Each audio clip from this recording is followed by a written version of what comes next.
Guys, എൻ്റെ പുതിയ വീഡിയോയിലേക്ക് എല്ലാവർക്കും സ്വാഗതം. ഇന്ന് നല്ല മഴയുള്ളൊരു ദിവസമായിരുന്നു. രാത്രി തുടങ്ങിയ മഴയാണ്. അതുകൊണ്ട് തന്നെ രാവിലെ എണീക്കാൻ നല്ല മടിയായിരുന്നു. മൂടി പുതച്ച് കിടക്കേണ്ട ഒരു വൈബായിരുന്നു. അങ്ങനെ ഒരു പാൽ ചായയൊക്കെ കടുപ്പത്തിലിട്ട് കുടിച്ചാലൊന്ന് ഉഷാറാവുന്ന കരുതുന്ന ഒരു ചായയൊക്കെ ഇട്ട് മഴയൊക്കെ ആസ്വദിച്ച് ഇങ്ങനെ നടക്കുകയാണ് ഗൈസ്. ഇങ്ങനെ വെറുതെ മഴയൊക്കെ ആസ്വദിച്ച് നടക്കാൻ എന്താ അസുഖം. പക്ഷെ അങ്ങനെ നടന്നാൽ ശരിയാവില്ലല്ലോ, രാവിലത്തെ പണി നോക്കണ്ടേ. അങ്ങനെ ഇഡ്ഡലി ആയിരുന്നു രാവിലെ കഴിക്കാൻ. അതിൻ്റെ കൂടെ തേങ്ങാ ചമ്മന്തിയും സാമ്പാറൊക്കെ ആയിരുന്നു. അങ്ങനെ അതൊക്കെ സെറ്റായി. പിന്നെ ഗൈസ്, ഇത് കണ്ടോ, ഇതെന്നെ പോലത്തെ ഒരു കുക്കറാണ്. ആവശ്യത്തിന് അനാവശ്യത്തിന് വെറുതെ കൂക്കിക്കൊണ്ടിരിക്കും. പക്ഷെ ഞാൻ ഇവനക്ക് സപ്പോർട്ടാണ് കേട്ടോ. അങ്ങനെ മഴയും ആസ്വദിച്ച് ഇങ്ങനെ നടന്ന് കളിക്കുകയാണ് ഗൈസ്. നോക്കും, ഇവനാണ് എൻ്റെ വീട്ടിലെ പുലിക്കുട്ടി.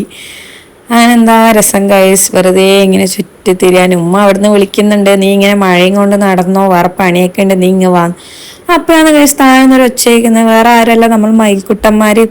ഇവർക്ക് വല്ല ബോധമുണ്ടോ? ഇവര് മയിലാന്നുള്ള ബോധം ഇവർക്ക് ഇല്ലാന്ന് തോന്നുന്നു. എൻ്റെ വീട്ടിലെ തൊടിയിലെല്ലാം ഇങ്ങനെ നടന്ന് കളിക്കുകയാണ് ഗൈസ്. നമ്മളെ കണ്ടു കഴിഞ്ഞാൽ പിന്നെ അവരങ്ങനെ നിൽക്കൂല, പിന്നെ അവർ പോവും. ഞാൻ ഇവർ നല്ലൊരു വീഡിയോ നോക്കിയിട്ട് ഇൻഷാല്ല അപ്ലോഡ് ചെയ്യാം. പിന്നെ ഞാൻ എൻ്റെ ബാക്കി പണികളിലേക്ക് അങ്ങ് പോയി. അങ്ങനെ അടിച്ചാറിലൊക്കെ തുടങ്ങി. അടിച്ചാറിലൊക്കെ കഴിഞ്ഞ് പിന്നെ ഡ്രസ്സ് വാഷ് ചെയ്തിട്ടുണ്ടായിരുന്നു, അത് വിരിച്ചിടാൻ മേലിലേക്ക് പോയാന്ന്. ഞാനിത് മുക്കിപ്പേറി മേലിലേക്ക് കൊണ്ടുപോകുമ്പോൾ ഉമ്മ പറയുന്നത്, എന്തിൻ്റെ ആവശ്യം, നിനക്ക് താഴെ അറിയിട്ടാ പോരെ. പക്ഷെ ഗൈസ് ഭയങ്കര മടിയാണ് ഗൈസ്. മഴയൊക്കെ വരുമ്പോൾ ഓടിപ്പോയിട്ട് അത് എടുക്കണം, വീണ്ടും വിരിച്ചിടണം. അപ്പം വിചാരിക്കും മേലെ കൊണ്ടുപോയിട്ട് ആറിയിടുന്നേ നല്ലത്. മടിയന്മാരെ മല ചുമക്കും എന്നല്ലേ. ഞാൻ മല ചുമക്കും ഗൈസ്. ഞാൻ കൊട്ട ചുമക്കും ഗൈസ്.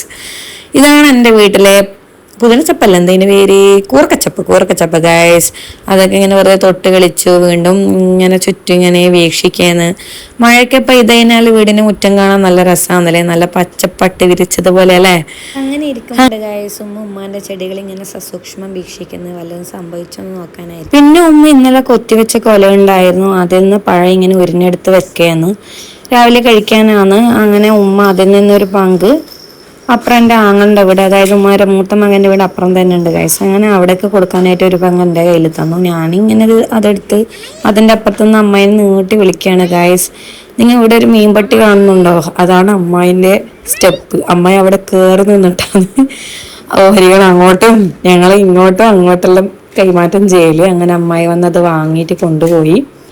പിന്നെ ഞാൻ വീടിൻ്റെ ഉള്ളിലേക്ക് കയറി. ഇന്ന് എൻ്റെ മകൻ സ്കൂളിൽ പോയില്ലായിരുന്നു, അവൻ്റെ ചെറിയ ജലദോഷമൊക്കെ ഉണ്ടായിരുന്നു. ഞാൻ കാണിച്ചതാണ്. പിന്നെ ഇന്നലെ ഉണ്ട് വൈകിട്ട് വരുമ്പോൾ ചെവിവേദന എന്നൊക്കെ പറയുന്നത്. അങ്ങനെ ഞാൻ വീണ്ടും വൈകുന്നേരം പോയി കാണിച്ചു.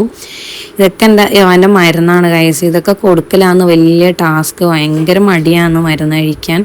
അവൻ അതൊക്കെ കൊടുത്ത ശേഷം ഞാൻ എൻ്റെ ഫുഡ് കഴിച്ചു. ഇന്ന് കഴിക്കാൻ ഇഡ്ഡലി, സാമ്പാർ, ചമ്മന്തി, പിന്നെ എപ്പോഴുള്ള എൻ്റെ മുട്ട. അവൻ അതൊക്കെ കഴിച്ച് ഞാൻ കഴിച്ച മുട്ടേൻ്റെ തോട് കൊണ്ടുപോയിട്ട് നമ്മളെ കരിവേപ്പില ചെടിക്ക് ഇട്ട് കൊടുത്ത്, അത് നല്ലതാണ് ഗൈസ്. വളരട്ടെ, കരിവേപ്പിലെല്ലാം നല്ലോണം വളരട്ടെ എന്ന് കരുതി ഞാൻ പൊടിച്ച് ഇട്ട് കൊടുത്തു ഗൈസ്. മുട്ട നമ്മൾ കഴിക്കുമ്പോൾ മുട്ടത്തോട് കരിവേപ്പിലേക്ക്, അങ്ങനെയാണല്ലോ അതിൻ്റെ ഒരു ഇത്. എൻ്റെ മോനാണെങ്കിൽ ഏകാന്തമായിട്ട് ഇങ്ങനെ നടക്കുകയാണ്. പിന്നെ ഓനെനിക്കൊരു പൂവെല്ലാം പറിച്ചെന്ന്, അല്ലെങ്കിൽ അവരങ്ങനെയാണല്ലേ, അവരുടെ സ്നേഹം ഇങ്ങനെ ചെറിയ ചെറിയ കാര്യങ്ങളെന്നാണ് അവർ പ്രകടിപ്പിക്കൽ. ഞാനത് അവൻ്റെ ചെവിയിൽ തന്നെ ഇട്ട് കൊടുത്ത്. എൻ്റെ ഇന്നത്തെ വീഡിയോ നിങ്ങൾക്ക് ഇഷ്ടപ്പെട്ടാൽ നിങ്ങൾ ലൈക്ക് ചെയ്ത് സബ്സ്ക്രൈബ് ചെയ്യണേ ഗൈസ്.